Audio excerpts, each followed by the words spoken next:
денес стигнавме до последниот од сетот закони со кои ги заобиколувате законите, и тоа е Законот за утврдување на јавен интерес и номинирање на стратешки партнер за имплементација на проектот за инфраструктурните коридори 8 и 10D. Како и по однос на останатите, така и по однос на овој закон, имавме премногу дилеми и прашања на кои не добивме одговор, затоа што некој одлучил на законите да им стави европско знаменце и истите без дискусија да се донесат со брзина на светлината.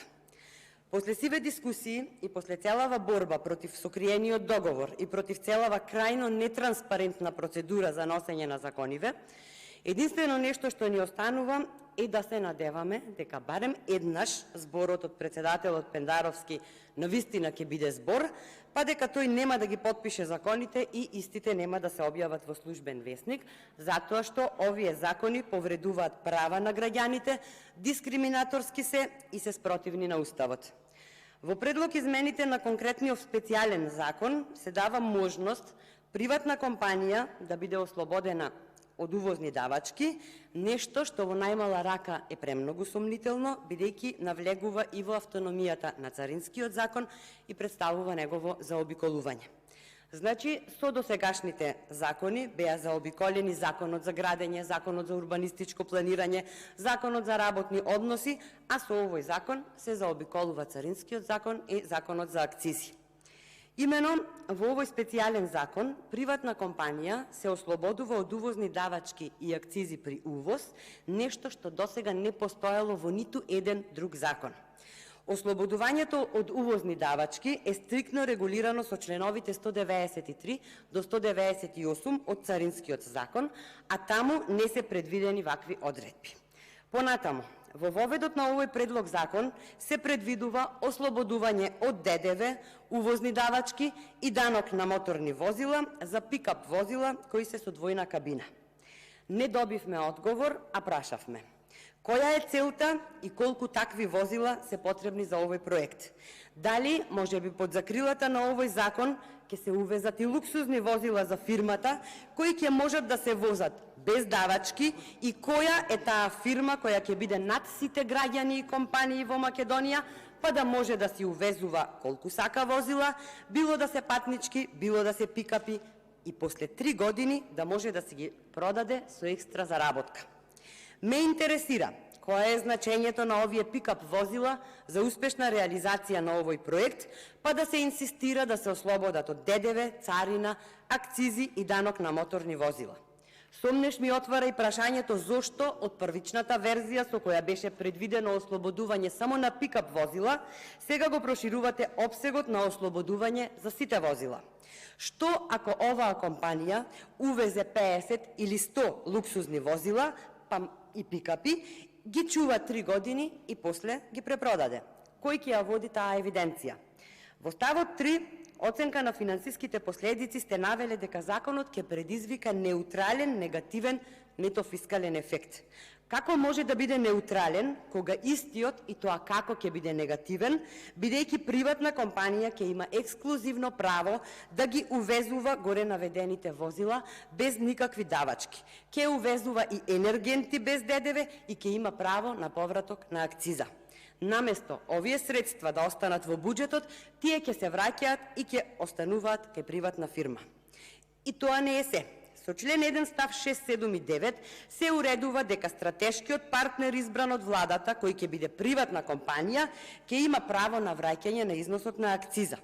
Враќањето на акциза е предвидено согласно членот 98 од Законот за акцизи и е предвидено дека може да се врати акциза само за гасно масло, и тоа само доколку истото е наменето за грејење во домакинството или е за процес на производство.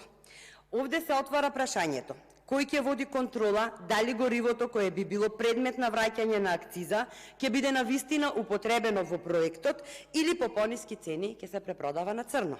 Дали ќе се отвори црниот пазар за продажба на нафтени деривати, кој ни е познат од раните 90-ти години, црн пазар со гориво, после кој се појавија олигарсите? Дали се подготвувате за нова олигарсија, колеги? Овој закон дава можност за враќање на милионски износи само врз основа на изјава дека енергентите се употребиле за проектот. Значи, без контрола од царинска служба, без воспоставен систем за контрола и движење на акцизните енергенти, а само врз основа на изјава ќе се бара враќање. Тоа, почитувани, е простор за милионска злоупотреба. Член 1 став 7 од предлог законот предвидува да се запишува назив на овој закон на фактурата, што не е никаков механизам за контрола. Царинската управа на Македонија има пропишан начин и правилник за тоа како и во кои случаи се врши враќање на акциза. Овој став за враќање на акциза е спротивен на законот за акцизи. Членот 1 став 8 од предлог законот, кој се однесува на ослободување од давачки за моторни возила, остава голем простор за манипулации и злоупотреби. Член 15б од предлог законот предвидува дека возилата не смеат да се отуѓуваат во рок од 3 години. Одредбите за 3 години неотуѓување веројатно се превземени од член 200 на Царинскиот закон на Република Македонија, кој предвидува неотуѓување на стока која е предмет на ослободување согласно членовите 193 до 198 од Царинскиот закон. Меѓутоа, овде е сосем друга специфичноста на ово ослободување. Нема јасни цели зошто се потребни тие возила. Нема ограничување на видот и бројот на тие возила. Дали е потребно да се додели ово ослободување? Дали неотуѓувањето треба да биде само 3 години или рокот за неотуѓување треба да биде многу подолг? Размислувавме и дали би било подобро да се наведе секако доколку се оцени дека треба да се ослободат овие возила од давачки, дека возилата не смеат да се отуѓат се до завршување на проектот или рокот да биде 5 и повеќе години. Например, возилата да не смеат да се отуѓат во рок од 5 години, колку што сега предвидува вашиот проект, но доколку изградбата се пролонгира на повеќе од 5 години, да се наведе дека и возилата нема да смеат да се отуѓуваат се до завршување на проектот. Ова го велам бидејќи е можно, а бога ми со оваа власт и очекувано, на месец или два пред завршување на проектот да се набават десетици возила кои потоа по само 3 години би се продавале со екстра заработка, без платени царински давачки, кои некогаш може да достигнат десетици илјади евра за едно возило. Ова е затоа што, како и претходно што кажав, и се дава можност на фирмата да увезе десетици, па и стотици вакви возила, па потоа релативно нови, по само 3 години, да ги отуги и да заработи екстра пари, нарушувајќи ја конкуренцијата на пазарот на возила на фирмите кои легално си плаќаат давачки. Во старт ќе има нелојална конкуренција со 20 и повеќе проценти пониски цени на возила, кои ќе може да ги пласира само една фирма по само 3 години. Бидејќи ослободувањето од царински давачки во моментов е право на царинскиот орган согласно членовите 193 до 198 од Царинскиот закон, по овој ваш специјален предлог закон се поставува и прашањето кој би го давал ослободувањето, бидејќи царината ќе нема такво право. Нели тоа е мешање во надлежностите на царината?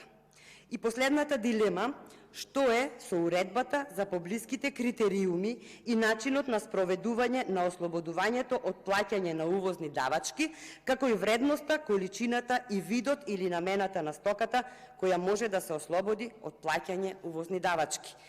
И во оваа уредба не е предвидено вакво ослободување на возила. Накратко, оставена е можност да се формира нова фирма, која преку ноќ ќе има екстра повластици, кои во старт се спротивни на сите постојни закони. Ама, од луѓе кои не почитуваат Устав, како би очекувале да почитуваат закони. За крај, уште еднаш ќе повторам, ни останува само надежта дека зборот од председателот на вистина ќе биде збор, како и сигурната проценка од страна на народот, тогаш кога моќта на пенкалото ќе биде во негови раце. А верувајте, воопшто не е далеку тој ден. Ви благодарам.